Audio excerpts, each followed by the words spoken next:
Hey Freedom Fighters, Rob Berger here, author of Retire Before Mom and Dad. In today's video, I want to talk to you about my credit card reward strategy, how I'm using it to build wealth. I'm going to take a look at my M1 Finance account, which is where I've been investing credit card rewards. I'd originally invested them in my Vanguard account, which is where we have the vast majority of our investments, Vanguard and Fidelity.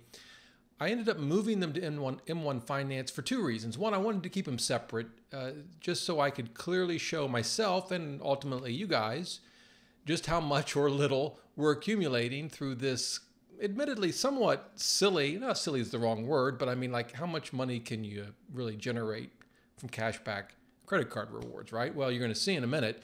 But also I wanted to get a sense as to what the M1 Finance platform was like.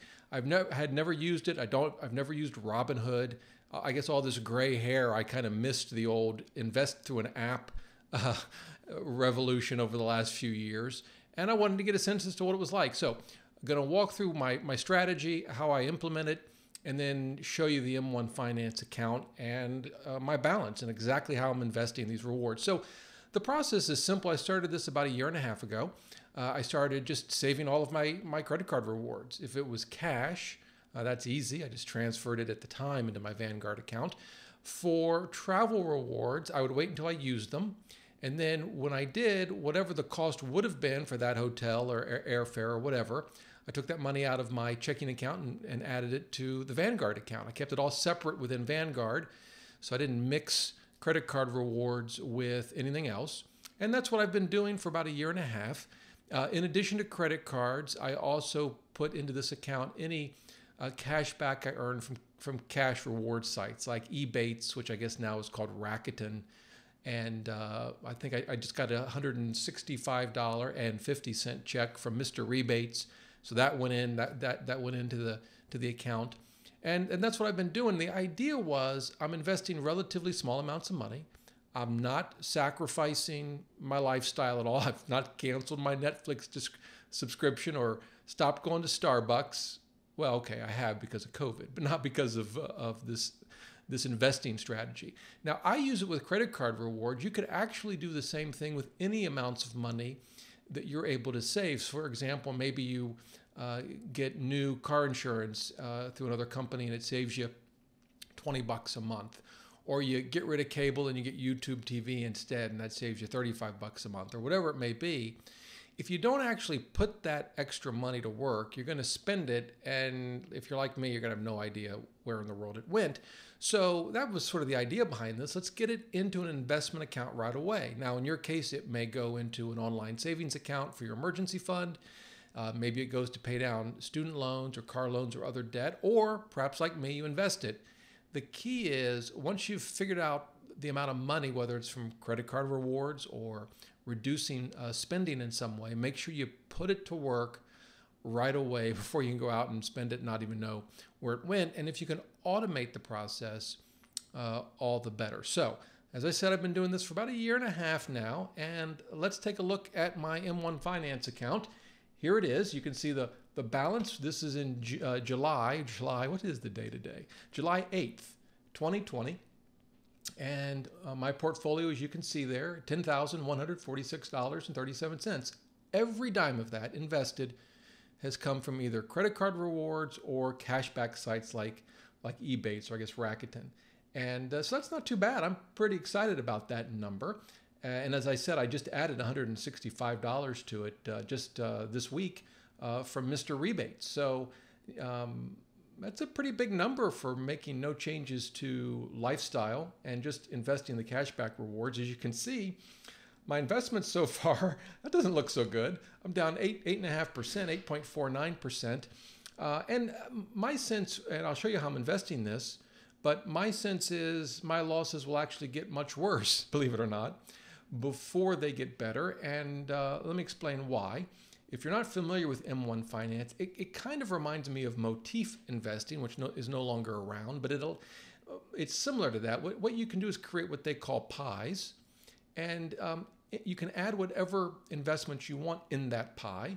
Could be an ETF. In my case, it's individual stocks, which I'll show you in a minute. So in a sense, it's almost like you can create your own personal mutual fund. Now, I wouldn't recommend this approach for your main investing, for your retirement investing, your long-term investing.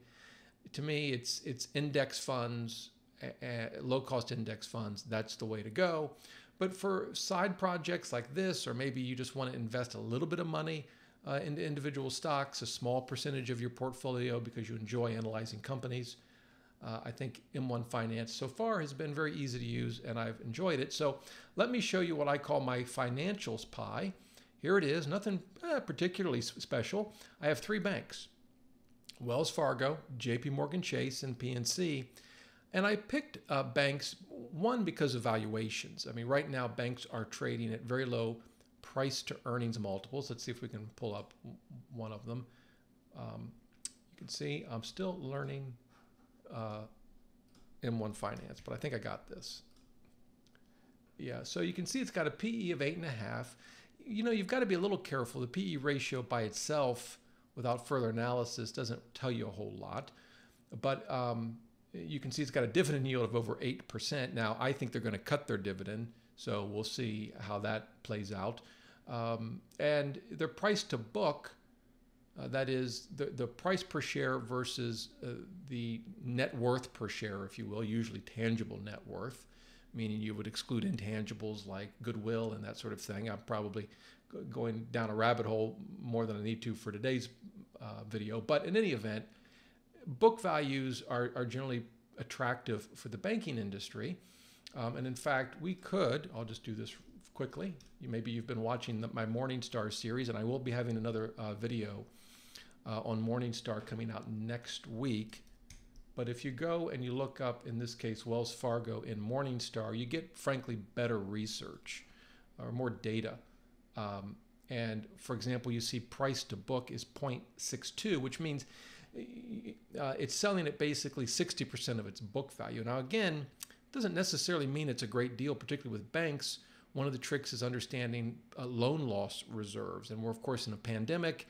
And who knows, banks are probably struggling to figure out exactly what their loan loss reserve should be. And I'm sure it's driving their auditors crazy. And in fact, underwriting has been very difficult.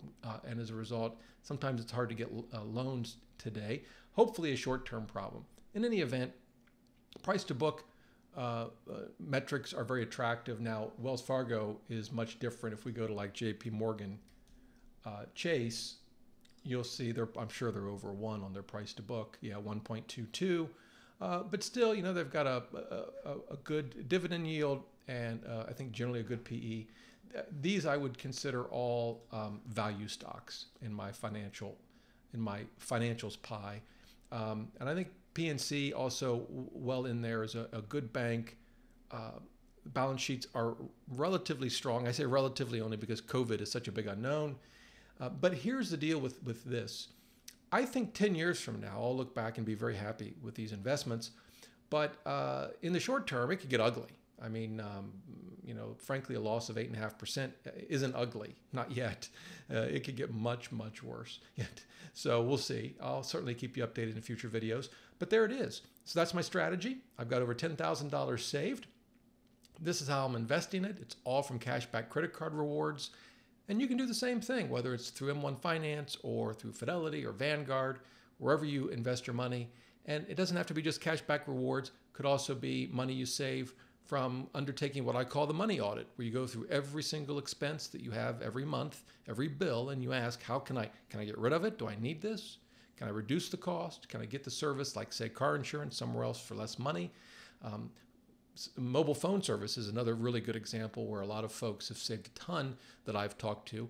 However you generate this extra money, don't let it just sit there in your checking account. Put it to work right away, whether it's with investing like I'm doing, saving up an emergency fund, or perhaps paying down debt. Hope you found the video helpful. If you have any questions, please leave comments below the video. And until next time, remember, the best thing money can buy is financial freedom.